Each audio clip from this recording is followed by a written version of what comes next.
Now, the Hittites are truly a lost civilization. This was the kind of civilization that television programs about the lost worlds love to feature. Something completely forgotten that was discovered through sheer accident and diligence. Until the late 19th century, almost nothing was known about them. The name was preserved in the Hebrew Bible, the name Hittite, most famously in the story of Ephron the Hittite, a prince who deals with the patriarch Abraham. But in that biblical story in the book of Genesis, there's no intimation that the Hittites are a great empire or had been a great empire. What is that story? We read in Genesis that the Hittites owned land in the area of the city of Hebron. And as the Bible recounts it in Genesis 23, Abraham seeks a burial place for his wife, Sarah, his beloved wife. And Abraham stood up from before his dead and spoke to the sons of Het, saying, I am a stranger and a sojourner with you. Give me possession of a burying place, that I might bury my dead. Who are these children of Het? They're the Hittites. They agree to give Abraham a place to bury his wife. Abraham offers to purchase it from them. They want to give it to him, but he insists on purchasing it for 400 shekels of silver in order to make sure that it is an acquisition of himself and his family. There's an assurance of the permanence of the acquisition in the biblical narrative. To quote again from Genesis, and the field and the cave that is therein were made sure unto Abraham for a possession of a burying place by the sons of Het, the Hittites. So the picture we get from this biblical episode is of Abraham, an outsider, negotiating with Ephron, the Hittite prince, an insider. This bewildered many students of the Bible because we don't know of references to the Hittites as insiders in this culture. But now that the Hittite civilization has been uncovered and that its writings have been deciphered and published, we understand that the Hittites themselves were outsiders in Canaan, but outsiders who could gain influence because they were members of a powerful empire. And again, to take us back to our superpower analogy with which I opened the lecture, much as Americans today might, in a foreign country, have the purchasing power to buy a house or a piece of beachfront or a villa. And we have the diplomatic protection of the United States to ensure that we could live there safely, or at least this has been true in many places until recently. So we, in a sense, are a kind of modern Hittite. We might be an outsider in another place, but because of our position in the world, we can gain a kind of insider status. Now, this understanding of the biblical story was only possible through the discovery of Hittite civilization. I mentioned that it had been lost, unknown. It was found through the efforts of scholars in fields in the triad that I've enumerated a number of times of philology, linguistics, archaeology, and religious and biblical studies. That is, there's an interplay of these scholars which allowed the picture of the Hittites to emerge.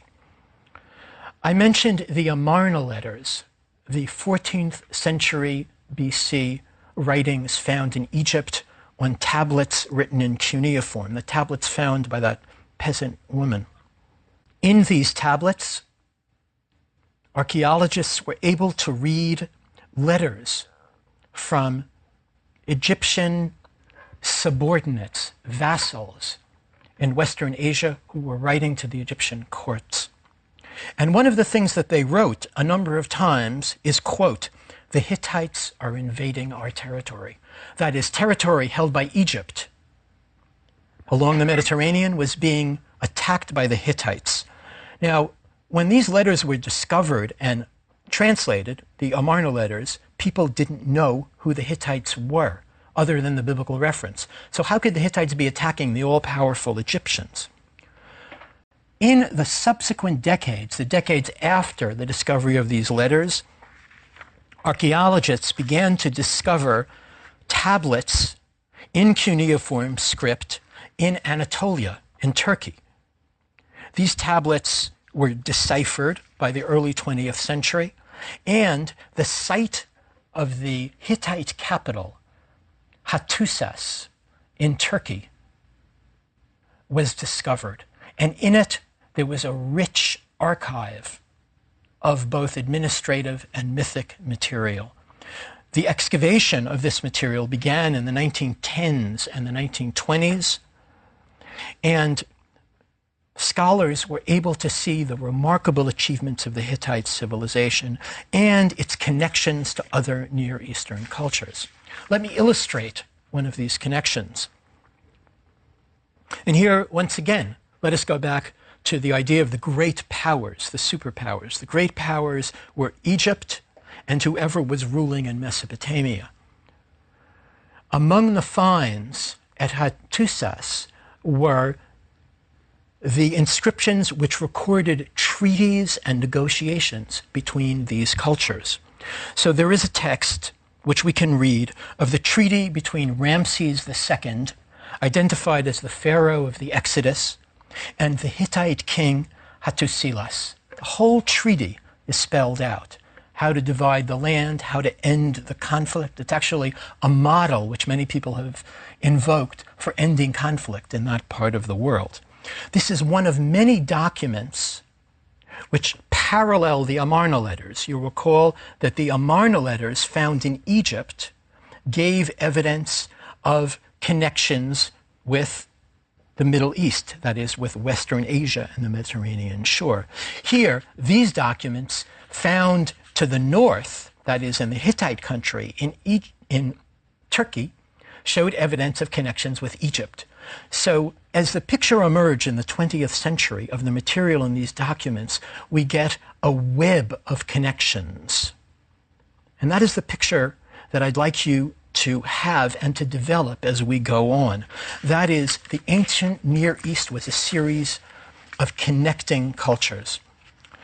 At the Hittite capital and at other sites, there were many versions of myths, including a myth we have mentioned, and I will mention many times again, the Epic of Gilgamesh, a story which had international appeal and circulation.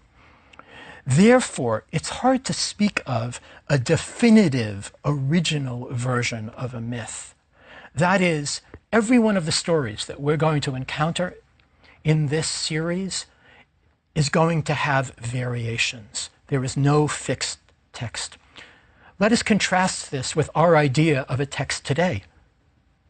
The Harry Potter books. The Harry Potter books, when a child goes to the store and buys the Harry Potter book, every copy of that book in every store is the same. Of course, that's natural. But this is not true in the ancient Near East. In fact, it'd be odd to find any two copies that are alike. Variation is the story, not singularity. These texts evolved, and they evolved through dissemination. They would start in one culture and go to another. Once in the second culture, they might be influenced and move back to the first. So one of the fascinating ways in which we can trace cultural connections in the ancient Near East is to look at variations in ancient Near Eastern mythology.